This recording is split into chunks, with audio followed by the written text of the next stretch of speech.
같이 찬양하겠습니다.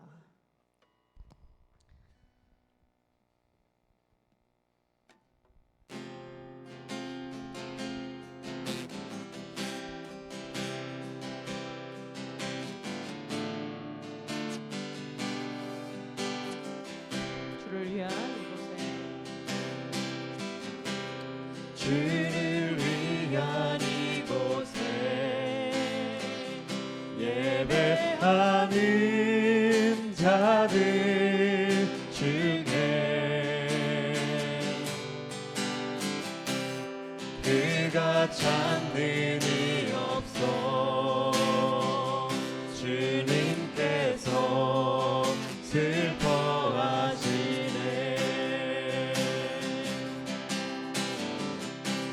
주님이 찾으시는 그 한 사람 그의 배자 내가 그 사람 되길 간절히 주께 예배하네. 은혜로 이곳에 서 있네. 주 임재에 엎드려 절하네. 그 어느 것도 난 필요 없네. 주님만 경배해. 주 은혜로 이곳에 서 있네. 주 임재에 엎드려 절하네. 그 어느 것도 난 필요 없네. 주님만 경배해. 다시 한번 해볼까요? 주를 위한 이곳에 예배하는 자들 중에 그가 찾는 이 없어 주님께서 슬퍼하시네. 주님이 찾으시는 주님이 찾으시는 그 한 사람 그의 배자 내가 그 사람 되길 간절히 주께 예배하네. 주 은혜로 이곳에 서 있네. 주 은혜로 이곳에 서 있네. 주 임재에 엎드려 절하네. 그 어느 것도 난 필요 없네. 주님만 경배해. 주 은혜로 이곳에 서 있네. 주 임재에 엎드려 절하네. 그 어느 것도 난 필요 없네. 주님만 경배해. 주님이 찾으시는 주님이 찾으신 그 한 사람 그 한 사람 그의 배자 내가 그 사람 되길 간절히 주께 예배하네.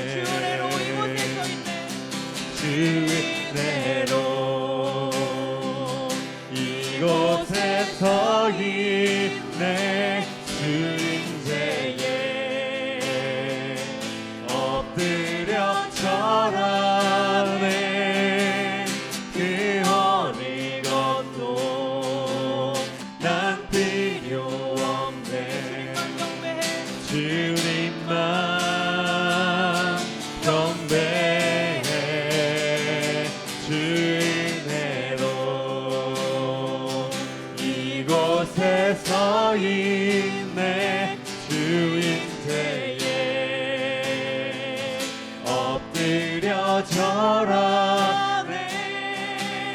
그 어느 것도 난 필요 없네 주님만 경배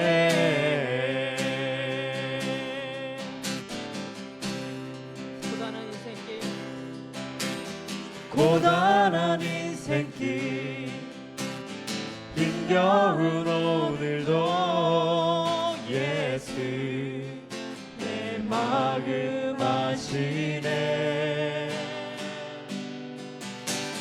지나간 아픔도 마주할 세상도 예수 내 마음 아시네 다시 한번 고단한 인생길 힘겨운 오늘도 힘겨운 오늘도 예수 내 마음 아시네. 예수 내 마음 아시네 지나간 아픔도 지나간 아픔도 마주할 세상도 예수 내 마음 아시네 믿음의 눈 들어 주를 보리 이 또한 지나가리라 주어진 내 삶의 시간 속에 주의 뜻 알게 하소서 하루를 살아도 기쁨으로 가리 예수 늘 함께 하시네 후회도 염려도 온전히 맡기리 예수 늘 함께 하시네 여러분이 한번 다시 할까요? 하루를 살아도 기쁨으로 가리 예수 늘 함께 하시네 후회도 염려도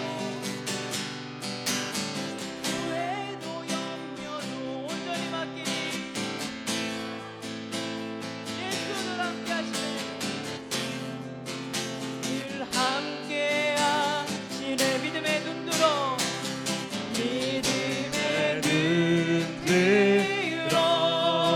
주를 보리 이 또한 지나가리라 주어진 내 삶의 시간 속에 주의 뜻 알게 하소서 믿음의 눈 들어 주를 보리 이 또한 지나가리라 주어진 내 삶의 시간 속에 주의 뜻 알게 하소서 믿음의 눈 들어 주를 보리 이 또한 지나가리라 주어진 내 삶의 시간 속에 주의 뜻 알게 하소서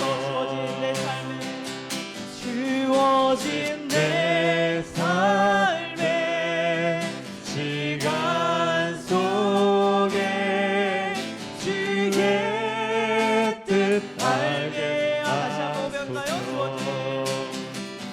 주어진 내 삶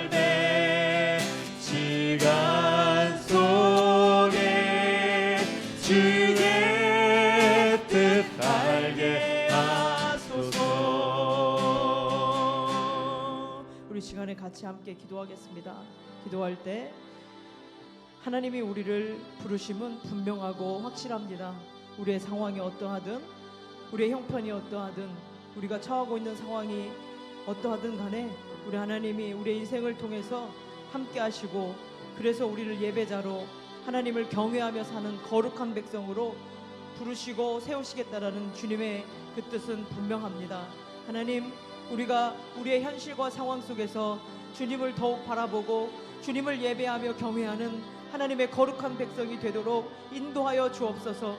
우리 하늘영광교회가 그렇게 믿음으로 서도록 주님 붙잡아 주시옵소서. 이 시간 다시 주님의 말씀으로 우리를 가르쳐 주시고 인도하여 주옵소서. 우리 함께 같이 기도하겠습니다. 고마우신 하나님 아버지 하나님이여, 우리를 이 자리로 이끄신 주님, 우리를 교회로 부르시고 하나님 아버지 하나님의 자녀들로 부르신 하나님 아버지, 주께서 우리를 부르신 그 뜻과 목적대로 하나님 저희들이 온전히 설 수 있도록 도와주시옵소서. 우리의 상황과 현실과 우리가 아버지 하나님의 만나는 여러 가지 역경과 고난 속에 우리의 걸음이 주춤되며 상황과 현실에 아버지와 쉽게 아버지 하나님이 가르는 우리의 얄팍한 마음들과 믿음 없음을 불쌍히 여겨 주옵시고, 하나님 아버지 고난함 속에서도 하나님 아버지를 끝까지 경외하며 주님을 찾고 의지하며 주님의 말씀을 부여잡을 수 있도록 저희들을 붙잡아 주시옵소서. 믿음으로 서도록 도와주시옵소서. 끊임없이 더욱더 쉬지 말고 하나님 아버지를 바라볼 수 있도록 저희들에게 굳건한 믿음을 허락하여 주시옵고,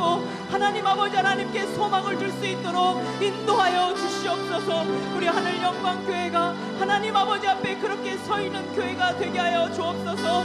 이 세상의 방식과 방법과 기준과 가치를 따라가지 아니하고 오직 하나님의 약속의 말씀을 붙잡고 하나님 아버지만을 오직 섬기며 하나님의 백성으로 살아가는 거룩한 공동체가 되도록 은혜를 베풀어 주시옵소서. 오늘도 저희들을 이 자리로 부르셨사오니 하나님 아버지여, 다시 주의 말씀으로 가르쳐 주옵소서.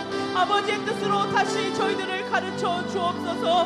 하나님 아버지, 우리에게 말씀하여 주셔서 저희들이 옳은 길로 갈 수 있도록 도와주시옵소서.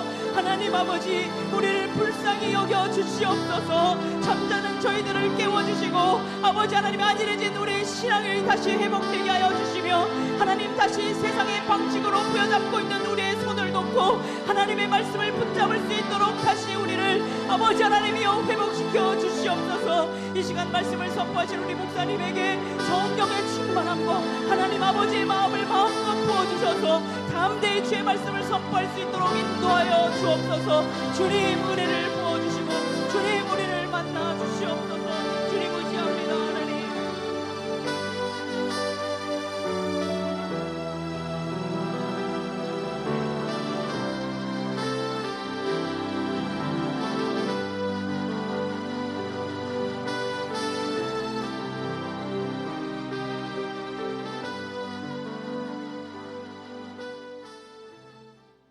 우리를 대표해서 박옥순 집사님 기도하겠습니다.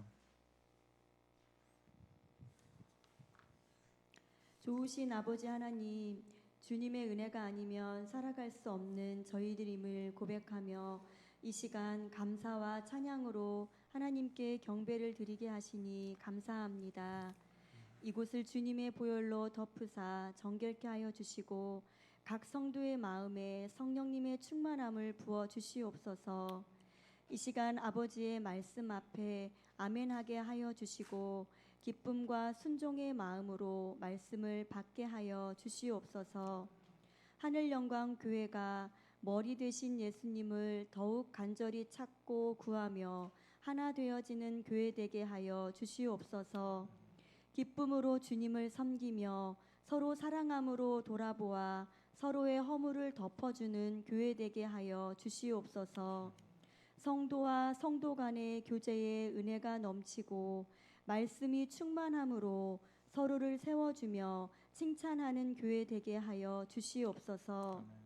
아버지의 약속을 받기에 합당하게 준비되어지는 교회 되게 하시고 저희가 받은 사랑을 이웃과 나누며 복음의 통로가 되는 교회 되게 하여 주시옵소서. 교회의 이전의 시작과 끝을 주님이 주관하여 주셔서 앞서 행하여 주시고 하나님의 영광만이 드러나기를 원합니다. 세워주신 건축위원들에게 아버지의 마음을 부어주시고 지혜와 분별을 더하여 주시사 한마음 한뜻이 되게 하여 주시옵소서. 그들의 건강을 지켜주시고 가정과 직장, 사업장 위에 주님의 평안을 더하여 주셔서 맡기신 일들을 잘 감당해낼 수 있도록 능력에 능력을 더하여 주시옵소서. 모든 성도들도 한 마음으로 기도하며 힘써 동역할 때에 성령 하나님 역사하여 주셔서 교회 이전에 필요한 모든 것들을 공급하여 주시옵소서. 하늘영광교회 각 기관마다 성령님의 은혜가 충만히 임하게 하여 주시사 영적, 양적으로 성장하게 하여 주시고 하나님 나라의 복음이 확장되어지는 은혜가 있게 하여 주시옵소서. 고창곤 목사님을 영육간의 강건함으로 붙들어 주시옵소서. 주님의 일을 감당하실 때에 지치지 않게 하여 주시고 날마다 부어주시는 은혜로 새 힘을 얻게 하여 주시옵소서. 말씀을 준비하실 때마다 성령님 기름 부어 주시사 권능의 말씀이 선포되어지게 하여 주시고 아버지의 기쁨이 되는 주의 종이 되게 하여 주시옵소서. 지금도 저희와 함께 하시는 소망 되신 주님을 찬양하며 감사하신 예수님의 이름으로 기도드렸습니다.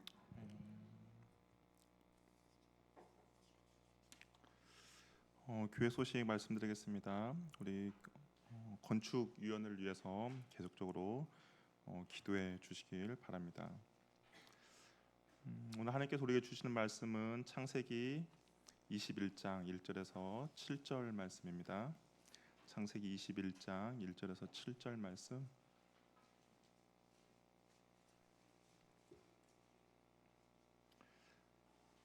한 절씩 서로 교독하도록 하겠습니다. 1절 말씀 제가 먼저 읽겠습니다. 여호와께서 말씀하신 대로 사라를 돌보셨고 여호와께서 말씀하신 대로 사라에게 행하셨으므로 사라가 임신하고 하나님이 말씀하신 시기가 되어 노년의 아브라함에게 아들을 낳으니 아브라함이 그에게 태어난 아들 곧 사라가 자기에게 낳은 아들을 이름하여 이삭이라 하였고 그 아들 이삭이 난 지 8일 만에 그가 하나님의 명령대로 할례를 행하였더니 아브라함이 그의 아들 이삭이 그에게 태어날 때에 100세라.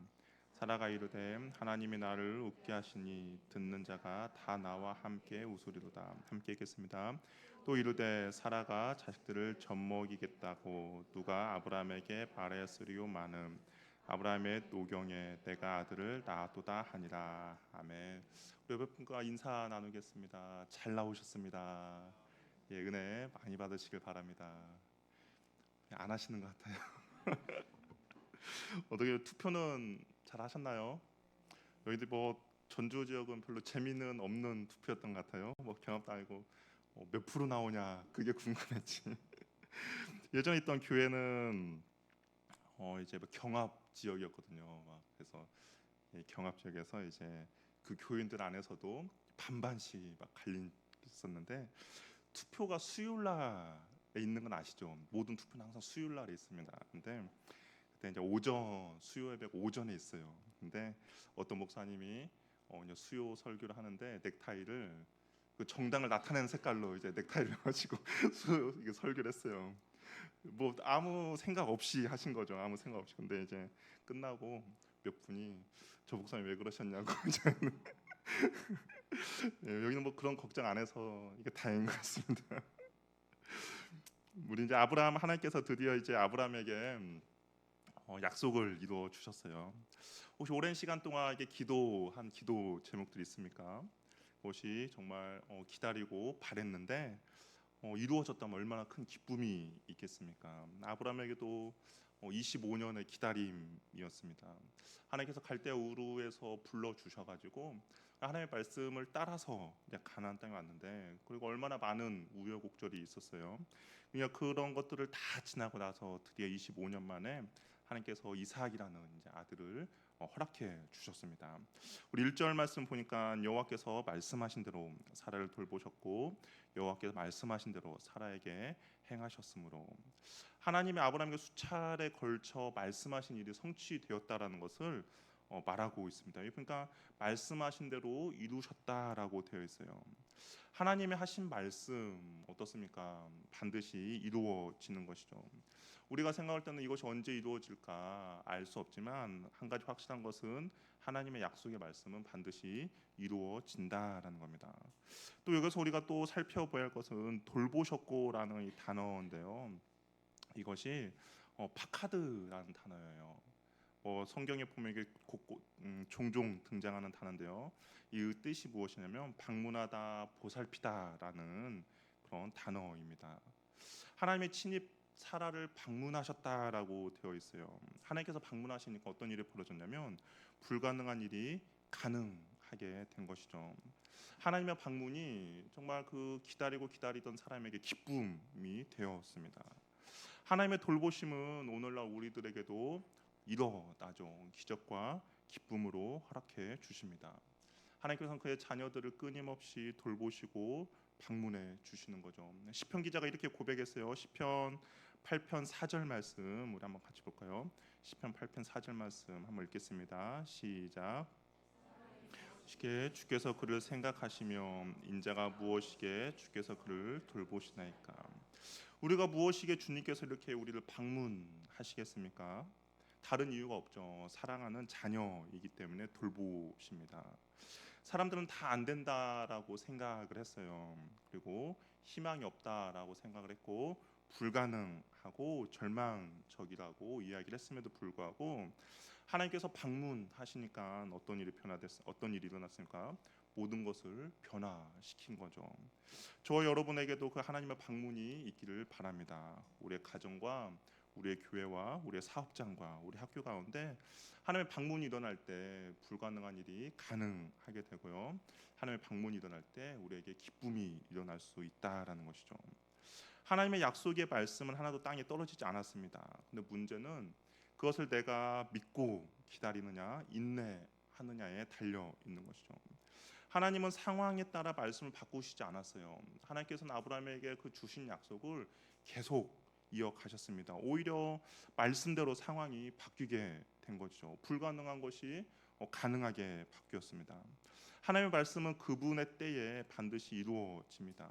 믿음이 없는 사람은 인생 만사가 다 우연이다라고 생각을 하지만 그러나 하나님을 아는 사람은 하나님의 계획과 하나님의 인도하심이라고 고백하는 것이죠. 하나님께서 역사를 주관하시고 내 인생을 주관하십니다. 하나님께서는 그의 말씀대로 그가 행하신 대로 이루어 주시는 분인 것이죠. 2절을 보니까 사라가 임신하고 하나님의 말씀하신 시기가 되어 노년의 아브라함에게 아들을 낳았다라고 이야기하고 있어요. 하나님이 말씀하신 시기라고 되어 있습니다. 아브라함에게 25년의 기다림은 또 어떻게 보면 정말 오랜 시간의 기다림이잖아요. 25년의 시간. 그런데 하나님 입장에서도 오랜 시간 기다림의 시간이었어요. 왜냐하면 하나님께서는 아브라함에게 약속하신 그 약속을 하나님도 기다리신 것이죠. 왜 하나님께서는 기다리셨습니까? 가나안 땅에 오자마자 아브라함에게 그 약속의 말씀을 허락해 주시면 되잖아요. 오자마자 많은 자손도 주고 가나안 땅도 허락해 주고 복의 통로를 만들어 주셔도 됐습니다. 그런데 그렇게 하지 않았어요. 하나님께서는 왜 그렇게 하지 않았습니까? 아브라함이 아직 그것을 감당할 만한 믿음이 되지 않았기 때문인 거죠. 만약 오자마자 하나님께서 이삭을 허락해 주셨다 그러면 아마 그 이삭은 축복의 통로가 되는 것이 아니라 오히려 노아의 홍수처럼 정말 그 가나안 사람들과 혼잡한 그런 상황이 벌어질 수 있는 상황이었습니다. 그래서 하나님께서는 기다리셨죠. 언제까지 기다렸습니까? 아브라함이 그 하나님의 약속을 온전히 다 받아들일 수 있을 만큼 그가 믿음에 그것을 감당할 만한 믿음이 다 지어지는 만큼 하나님께서는 기다렸다라는 것이죠. 우리 저번 주에 보았던 것처럼 아브라함이 99세 때에도 어떻게 했어요? 여전히 자신의 생각과 자신의 판단대로 움직였습니다. 그런데 하나님께서 계속 기다렸는데 아직도 여전히 아브라함은 자신의 생각과 자신의 판단대로 결정했어요. 하나님 온전히 신뢰하기보다는 상황과 환경으로 판단했습니다. 이런 아브라함에게도 하나님은 오랜 시간 기다리셨고 하나님의 때에 그 약속을 하나님께서 이루어 주신 것이죠. 아브라함의 믿음의 그릇이 그냥 완성되었다라고 생각할 때 하나님께서 그 약속을 성취해 주셨다라는 겁니다. 우리는 중간에 결코 포기하거나 낙담해서는 안 된다라는 것이죠. 믿음의 근육이 우리가 다 완성이 될 때까지 우리는 기다리고 인내해야 한다라는 겁니다. 이 근육이라는 것은 우리 몸의 근육이 어떻게 만들어지는지 아시죠? 근육은 이 근육이 찢어지면서 이 강화가 되는 거예요. 그냥 가만히 있으면 근육이 완성되는 것이 아니라 내가 심한 운동을 해서 근육을 억지로 찢습니다. 그러면 그 찢어진 거에 근육이 더 붙어가지고 근육이 이제 더 왕성하게 되는 것처럼 우리의 믿음의 영적 근육도 마찬가지죠. 힘들고 어렵고 기다림 가운데 그 영적인 근육이 완성된다라는 겁니다. 그렇기 때문에 내가 포기하고 싶을 만큼 힘들지만 그럼에도 불구하고 참고 견디고 인내할 때 우리의 믿음의 근육들이 완성되는 것이죠. 그렇기 때문에 낙담하지 않고 참고 견디며 인내하면 하나님의 때에 하나님의 시기 때에 우리가 그 열매를 거두게 된다라는 겁니다. 성경 말씀에도 이런 말씀 있죠. 낙심하지 말고 참고 견디면 인내하게 되면 때가 이르면 거두게 된다라고 이야기하고 있습니다. 울며 씨를 뿌리며 나가는 자는 반드시 기쁨으로 그 곡식단을 가지고 돌아올 것이라고 이야기하고 있어요. 그렇기 때문에 어떤 하나님의 약속이 있습니까? 하나님께서 주시는 어떤 약속이 있다면 그 약속이 아직 내 때에 이루어지지 않았다고 해서 낙심하거나 좌절하지 마시고 참고 견디고 인내하시길 바랍니다. 하나님께서 말씀하신 시기가 된다면 내가 그 하나님의 약속을 받아들일 만한 믿음의 그릇이 된다면 하나님께서 반드시 응답해 주실 것입니다. 하나님께서 그 아들을 이제 낳고 나서 그 아들의 이름을 무엇이라 했냐? 3절에 보니까 이삭이라고 했다라고 이야기해요. 이삭은 웃다라는 뜻인데 실질적으로 이게 이삭이라는 이름을 줬을 때의 상황은 뭐 기쁨이라기보다는 비웃음이었죠. 하나님께서 아브라함에게 아들을 주겠다라고 17장에서 이야기를 했어요. 그랬더니 아브라함이 속으로 웃었습니다. 하나님의 약속을 믿지 않아서 웃은 거죠. 그래서 하나님께서 왜 의심하여 웃느냐라고 해서 이삭이라고 그렇게 이야기를 했고요. 사라도 마찬가지죠. 사라도 하나님께서 소돔과 고모라 성을 이제 멸망하러 가기 위해서 사라가 어디 있느냐? 사라가 문 밖에서 듣고 있었잖아요. 그러면서 내년 이맘때쯤에 내가 그에게 아들을 줄 것이다 했더니 사라가 어떻겠어요? 경수도 끊겼는데 내가 무슨 아들을 낳았냐? 속으로 웃었어요. 불신앙의 모습을 보여주더니 그럴 때 하나님께서 이삭이라고 이름을 지어줬습니다. 그러니까 어떻게 보면 비웃음, 그러니까 하나님을 믿지 못하는 그런 상황이었음에도 불구하고 하나님께서는 불신앙의 웃음까지도 이삭을 안겨줌으로 참된 기쁨으로 웃음으로 바꿔 주셨다라는 것이죠. 6절에 보니까 사라가 이렇게 좀 하나님이 나를 웃게 하셨다라고 이야기를 하고 있습니다. 우리는 하나님을 신뢰하지 못해서 정말 그럴까라는 것도 하나님은 그것을 온전히 기쁨과 웃음으로 바꾸어 주시다라는 것이죠. 하나님의 축복이 임하자 모든 사람에게 기쁨이 되고 진정한 회복이 일어난 것입니다. 우리가 해야 될 것은 하나님을 믿고 신뢰하는 거죠. 그 자리에서 우리가 하나님 온전히 신뢰하며 기다릴 때 하나님께서 우리들에게 그런 기쁨이 되어 주신다라는 것이죠. 4절에 보니까 어떻겠습니까? 우리 4절 말씀 한번 같이 읽어보도록 할게요. 4절 읽겠습니다. 시작.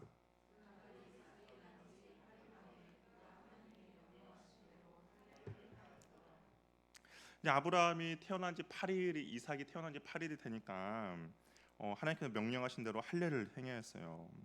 하나님의 말씀이 이제 아브라함을 이끌어가고 있다라는 것을 이렇게 보여주고 있습니다.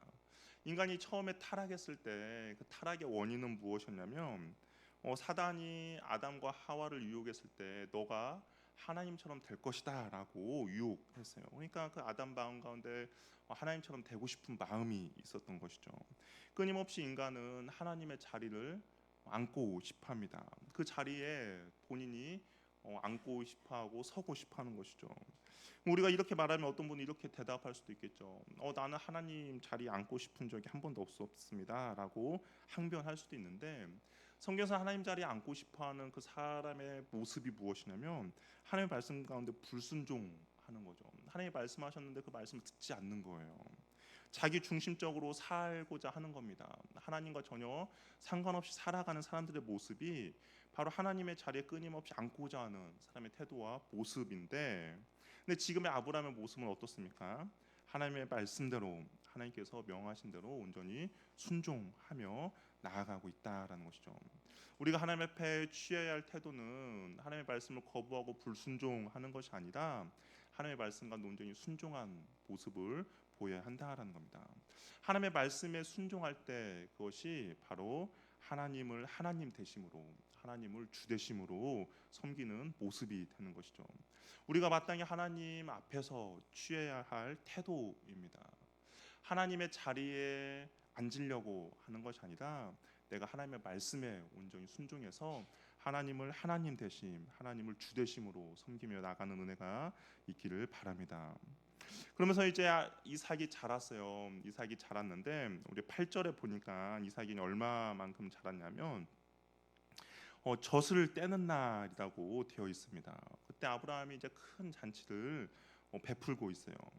우리 젖을 뗀다라고 했을 때 우리도 말하면 큰 돌잔치 정도라고 생각하시면 돼요. 우리는 이제 돌잔치가 이제 첫 돌이 올 때 돌잔치 하는데, 여기 젖을 떼는 시기는 이스라엘에서는 약 한 3세에서 4세 정도 이게 젖을 떼었습니다.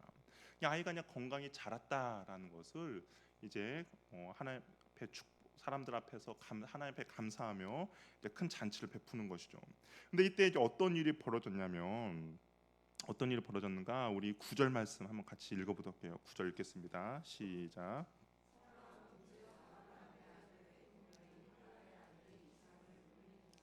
예, 9절에 보니까 이제 젖을 뗀 날 큰 잔치를 베풀고 있는데, 사라가 어떤 장면을 보았냐면 이스마엘이 이삭을 이제 놀리는 장면을 보게 되었습니다. 근데 이제 성경에서 우리가 보시면 알겠지만 21장부터는 이스마엘이라는 단어가 등장하지 않습니다. 성경도 의도적으로 이스마엘이라는 단어를 지우고 있는 것을 볼 수가 있어요. 우리 9절에도 보니까 어떻게 돼 있어요? 애굽의 여인 하갈의 아들이라고 되어 있죠. 10절도 보면 여종과 그 아들이라고 되어 있고 13절도 보면 여종의 아들이라고 되어 있습니다. 그 전에는 이스마엘이라는 이름이 종종 등장했는데 이후에는 이제 이스마엘 이름을 성경에서 의도적으로 그냥 빼는 것을 볼 수가 있는데, 그러니까 이제 모든 초점이 그 약속의 아들, 하나님의 언약 백성의 이제 이삭에게 맞춰져 있는 것이죠. 그래서 그랬는지 이스마엘이 자기 이름이 이제 사라지는 것이 너무나 분해서 그랬는지 이삭을 이제 괴롭혔습니다. 보니까 이스마엘은 이삭보다 약 한 14살 정도 많죠. 왜냐하면 이스마엘이 태어났을 때가 아브라함이 86세였으니까 약 한 14살 정도 됐고, 젖을 떼는 시기가 한 3살, 4살 정도라면 아마 이때 이스마엘의 나이가 17살 정도로 우리가 추측해 볼 수 있는데요. 17살 형이 어린 이삭을 놀릴 수도 있죠. 그렇죠? 없나요? 놀릴 수 있습니다. 우리 집안에도 맨날 놀려요. 막 놀리고 그래요. 그럴 수도 있죠. 그럼 우리가 생각할 때 그럴 수도 있는데 이거 가지고 막 이렇게 분노할 만한가? 이것이 그렇게 막 분노를 해야 되는가라고 생각할 수 있는데, 근데 그냥 놀리다라는 이게 단어가 우리가 좀 더 생각해봐야 될 단어인데, 이것이 언제 등장을 하냐면 성경에 보니까 약간 그냥 성적인 부분으로 했을 때 이 놀리다라는 단어가 등장합니다. 그러니까 아마 이스마엘이 이삭을 그냥 얼레리 꼴레리 놀린 것이 아니라 성적으로 학대하고 좀 희롱했다라는 의미가 이 안에 있는 것이죠. 어떻게 보면 사라가 봤을 때 이스마엘이 이삭을 성적 아동 성학대를 하고 있는 그런 모습으로 본 겁니다. 그러니까 당연히 이제 분노가 날 수밖에 없는 것이죠. 이 모습을 본 사라가 아브라함에게 하갈을 내쫓아 달라고 요구를 해요. 그런데 이 모든 일의 원인이 솔직히 어디에 있습니까? 사라에게 있죠. 사라가 하나님의 약속을 기다리지 못함으로써 벌어진 그런 결과물입니다. 남편 아브라함에게 자기의 몸종 하갈을 이제 동침시킴으로써 일어난 일인 것이죠. 한순간에 잘못된 선택과 판단으로 인하여서 정말 두고두고 후회할 일이 벌어진 겁니다. 우리가 하나님의 방법이 아니라 인간의 방법으로 문제를 해결하고자 할 때 그 결과는 우리를 계속해서 괴롭히고 갈등을 유발시키고 힘들게 한다라는 겁니다. 사람의 생각이 현실적으로 바람직해 보여요. 지혜로워 보일 수도 있습니다. 그러나 하나님의 말씀에서 벗어나면 그것은 결국 아무런 유익도 얻지 못하고 오히려 그것이 우리 인생 가운데 발목을 잡는 경우가 될 수도 있다라는 겁니다. 사라의 요구에 아브라함은 어떻겠습니까? 11절에 보니까 매우 근심이 되었다라고 되어 있어요. 우리가 생각할 때 이스마엘은 우리가 생각할 때는 언약의 아들이 아니니까 약간 이제 번외 좀 멀리 있는 사람이라고 할 수가 있겠지만 아브라함의 입장에서 생각할 때는 그것이 아니죠. 그래도 이삭이 태어나기 전 10몇 년 동안 좀 애지중지하게 기른 아들입니다. 이 아브라함이 이스마엘에 대해서 어떻게 생각했었냐면 17장을 보면 하나님이 이삭을 주시겠다고 약속했을 때 아브라함이 하나님께 뭐라고 말했냐 17장 18절에 보면 이스마엘이나 하나님 앞에서 살기를 원합니다라고 이야기할 정도예요. 그러니까 그 전까지 아브라함은 자신에게 하나님께 주신 약속이 이루어지지 않으니까 그다음에 이 이스마엘이나 하나님 앞에 상속자 나의 상속자가 되기를 원합니다라고 말할 정도였습니다. 근데 이걸 사라가 아브라함에게 그를 내쫓아라고 하니까 아브라함에게 있어서 정말 쉽지 않는 결정인 것이죠. 이때 하나님이 아브라함을 위로해 주세요. 12절 말씀 우리 같이 한번 읽어보도록 할게요. 12절 읽겠습니다. 시작.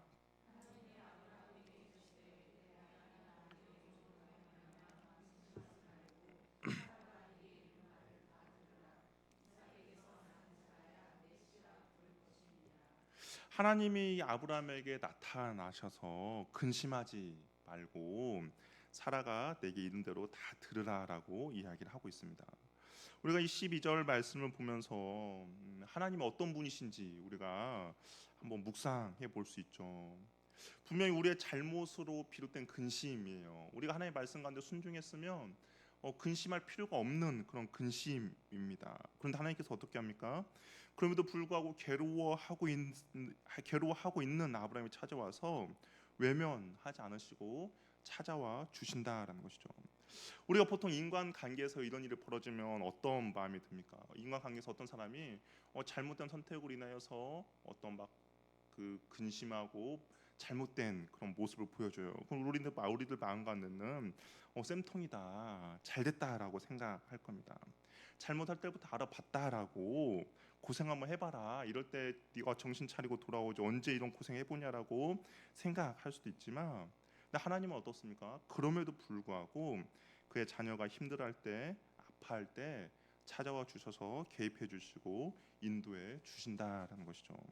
우리의 분명한 실수입니다. 우리의 분명한 허물로 인한 결과이지만 하나님께서는 아파하고 힘들어하는 그 자녀를 외면하지 않으시고 찾아와 주셔서 위로해 주시고 인도해 주신다라는 것이죠.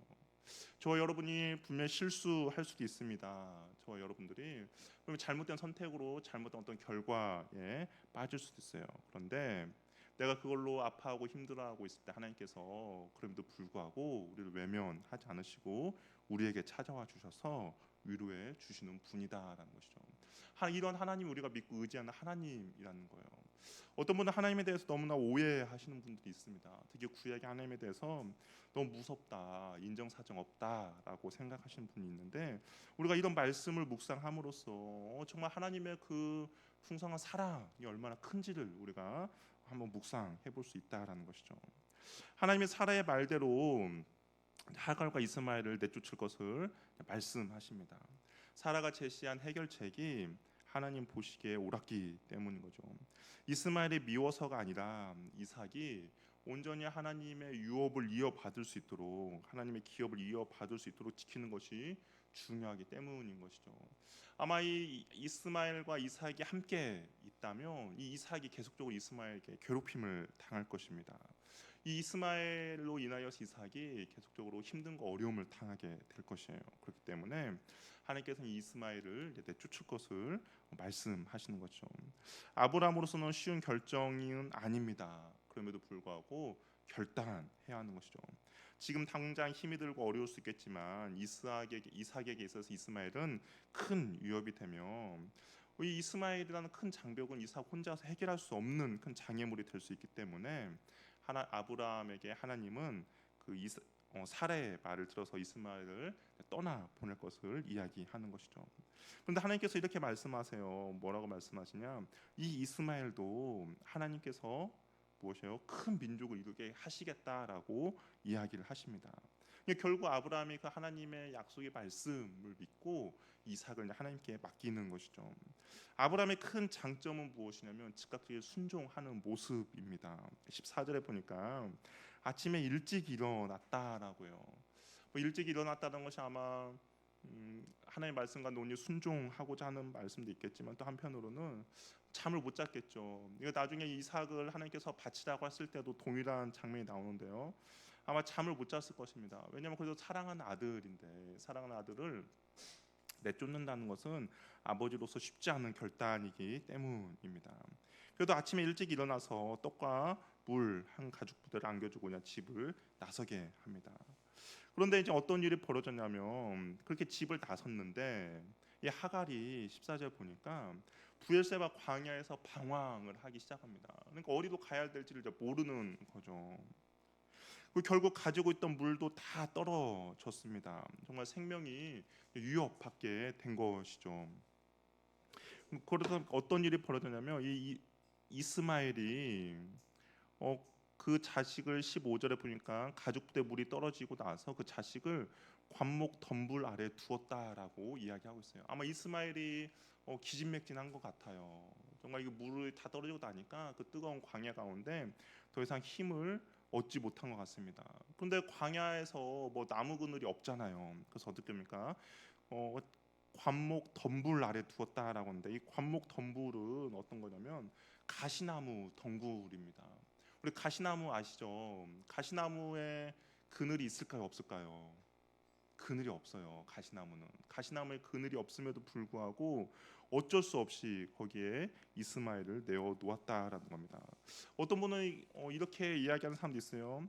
당시 이스마엘이 17살이고 그러면 젊은 어떻게 보면 청소년, 한창 왕성한 청소년인데 왜 이렇게 금방 물이 떨어졌다고 이게 기진맥진할까라고 했을 때 아마 그랬던 것 같습니다.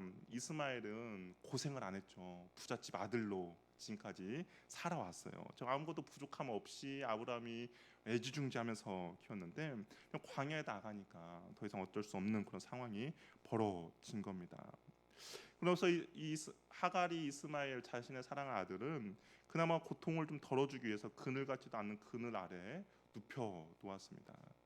이거 보면서 하나님의 도움을 받기 이전에 우리 인간의 모습이 바로 이와 유사하다는 생각이 듣는데 한 바닥밖에 되지 않는 그늘 속에 몸을 누인다고 무슨 해결책이 있겠습니까? 우리 인생은 하나님의 도움을 받아야만이 살 수 있는 인생인데 하나님 없이 내가 그냥 광야에서 방황하고 그리고 그 조그마한 그늘에 쉰다고 해서 온전한 쉼이 되는 것이 아니죠. 언제 우리에게 온전한 쉼이 되느냐? 19절에 보니까 하나님이 우리 인생 가운데 개입하실 때예요. 어떻게 개입하셨는가?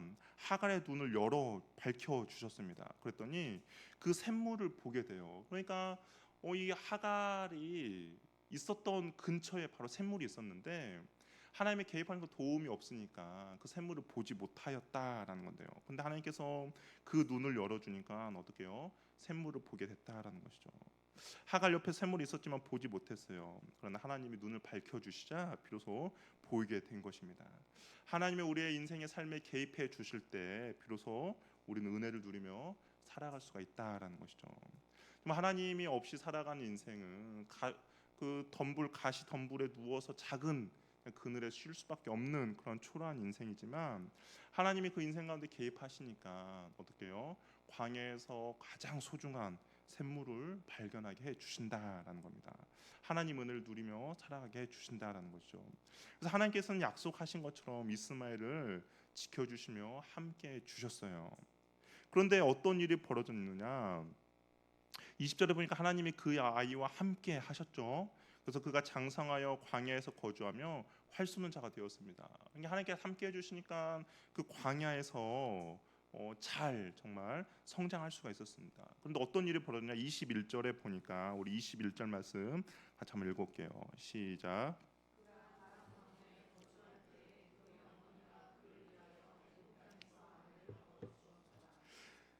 하갈과 이스마엘은 이 하나님의 은혜 안에 계속 머물기를 거절하고 있습니다. 21절에 뭐라고 됐냐? 애굽 땅에서 아내를 얻어 주었다라고 되어 있어요. 아브라함이 이삭의 아내 리브가를 얻기 위해서 어떻게요? 자기의 동족 부엘세바까지, 자기의 동족에 있는 삼촌 나반의 집에까지 가서 며느리를 택하게 했는데, 근데 하갈은 그렇게 하지 않았죠. 하갈은 그렇게 하지 않고 그냥 애굽에서 한 여자를 맞이해서 이스마엘의 아내를 얻게 주었다라는 겁니다. 성경에서의 애굽이라는 것이 긍정의 지역이 아니잖아요. 부정적인 의미입니다. 죄가 가득하고 그리고 거기에 있는 암흑과 있는 그런 죄와 연결되는 그런 곳인데, 근데 하나님의 은혜 아래 있다면 하나님의 그 언약 백성으로서의 삶을 충분히 누릴 수도 있음에도 불구하고 그 은혜 안에 계속 머물기를 거절하고 있는 것이죠. 결국에는 이스마엘은 어떻게 됩니까? 하나님의 언약 백성에서 완전히 멀어지는 그런 종족이 되는 것을 볼 수가 있습니다. 우리가 이스마엘과 이삭의 갈등이 결국에는 오늘 본문의 내용인데요. 근데 이것을 우리가 볼 때 그냥 하나의 어떤 단순한 사건으로 보기보다는 하나님께서 이 갈등의 사건을 중요하게 기록한 이유가 있다라는 것이죠. 왜 이스마엘과 이삭의 갈등을 이렇게 중요하게 기록했을까라고 보면, 바울 서신을 보면 이 부분에 있어서 바울이 끊임없이 이야기를 한 것을 볼 수가 있습니다. 그러니까 이스마엘과 이삭을 비유로 들어서 크리스천 안에, 그리스도인 안에 어떤 영적인 갈등을 바울은 설명하고 있는데요. 우리 로마서 9장 7절에서 8절 말씀 우리 같이 한번 읽어보도록 할게요. 같이 한번 읽겠습니다. 시작.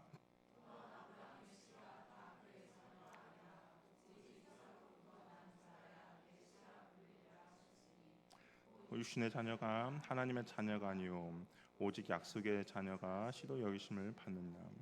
여종 하갈에서 난 이스마엘은 뭐예요? 육의 아들이라고, 육신의 자녀라고 이야기하고요. 사라에게서 난 이삭은 약속의 아들이라고 이야기를 하고 있습니다. 근데 바울이 갈라디아서에는 이 부분에 대해서 좀 더 자세하게 이야기하는데요. 갈라디아서 4장 28절 29절 말씀도 우리 한번 같이 읽어보도록 하겠습니다. 시작.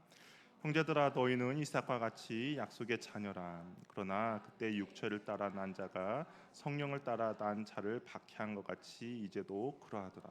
뭡니까? 너희는 이삭의 자녀야. 그러니까 너희들은 성령을 따라 난 자들인데 어떤 일이 일어났었다는 거예요? 육체로 난 자가 성령을 난 자를 박해했다라는 겁니다. 이스마엘이 이삭을 박해한 것이 그냥 형으로서 동생을 박해한 것이 아니라, 바울은 이것을 뭐라고 표현하고 있냐면 육체를 따라 난 자가 성령을 따라 난 자를 박해한 사건으로 보고 있다라는 것이죠. 육신의 아들이 성령의 아들로 표현이 되고 있다라는 겁니다. 우리 안에 육체를 따라 난 모습이 있는 거죠. 우리 안에 여전히 육체를 따르고자 하는 육신의 정욕들이 있다라는 겁니다. 그런데 그 육신의 정욕들이 어떤 일이 벌어진다는 거예요? 성령의 소욕, 성령의 정욕들을 박해하고 둘이 싸운다라는 거죠. 이 영과 육이 충돌하며 싸우게 된다라는 겁니다. 그래서 바울은 갈라디아 5장 17절에 이렇게 말하고 있어요. 갈라디아 5장 17절도 한번 같이 읽어보겠습니다. 시작.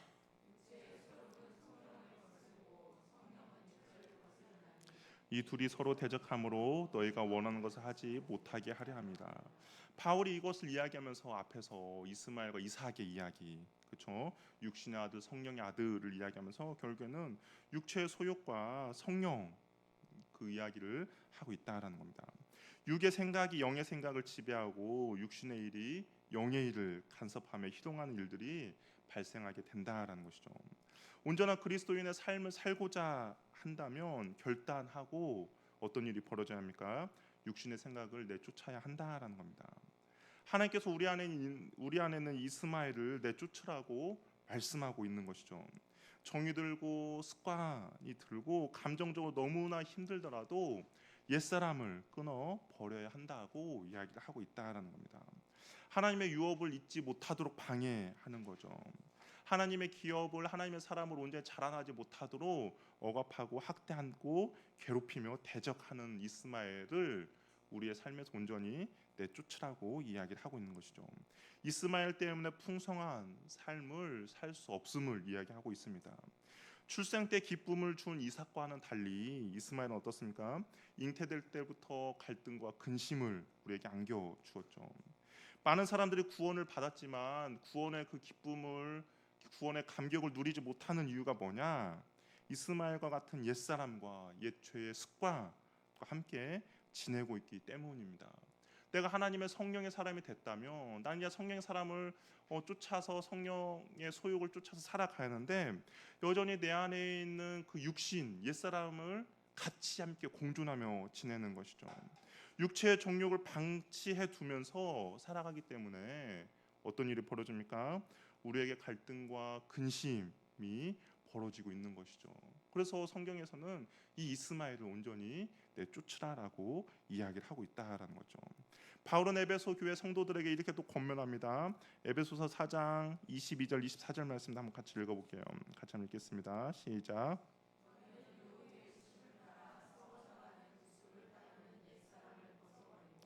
오직 너희의 심령이 새롭게 되어 하나님을 따라 의와 진리의 거룩함으로 지으신 받은 새 사람을 입으라.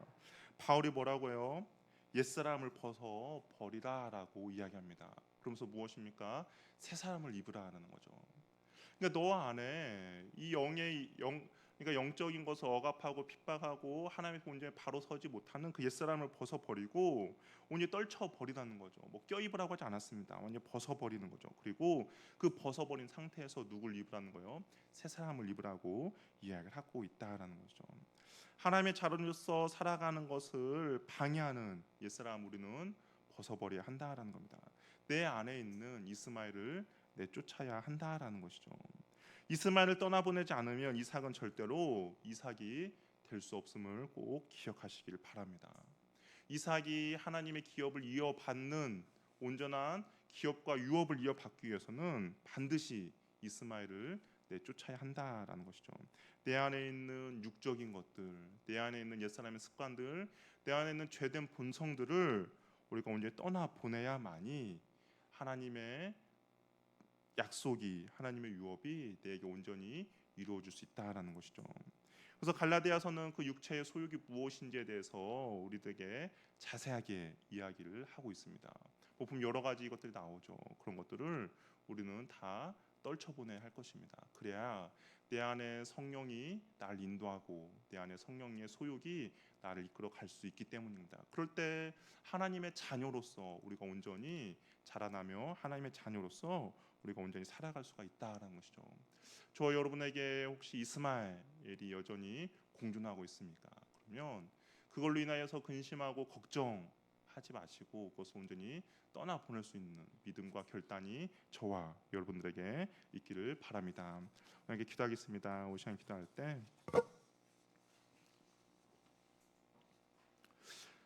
우리 먼저는 내 안에 혹시 이스마엘에 있는